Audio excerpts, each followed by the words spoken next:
Richard Seppala from Total Census Solutions, and what we do is we provide unique tracking numbers and kind of surveillance tool for communities to track their marketing intake, their inquiries, and we also record calls that you can monitor how well they're being handled and how well they're not. That's just a quick glimpse of what we do is really we measure and we try to help you enhance all of your marketing efforts.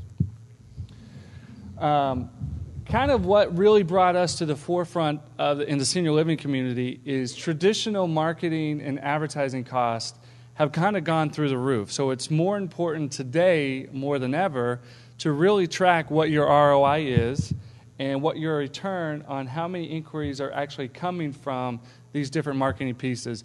Because it's getting more and more costly to do direct mail, put ads in newspapers. Even the Yellow Pages is sometimes the most expensive media that communities pay for.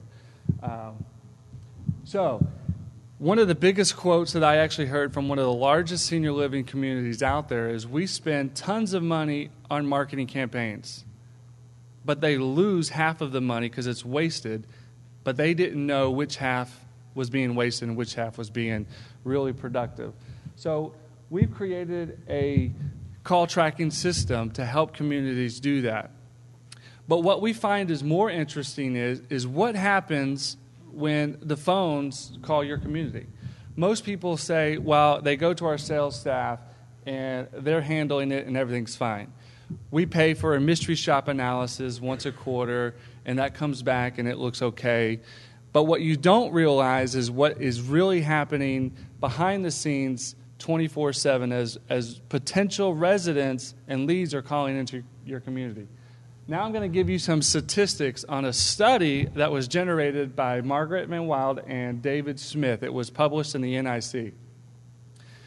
Of all the leads that came in to all their communities, and they made over 2,000 mystery shop calls themselves. Of those 2,000 calls, 40% of all those incoming calls, there was no name, no phone number, and no address captured from those incoming calls. Of all the ones that were answered, only 20% were offered help to come in and either take a tour. Of the 20%, 30% were invited to take a tour. 11% of those 2,000 mystery shop calls were asked to call back. And an average of 24% were sent to a voicemail and they hung up. So we look at that, and this is what really created Total Census Solutions because of these statistics, and it happens every day. How many people do you think it happens in your community? Raise your hand.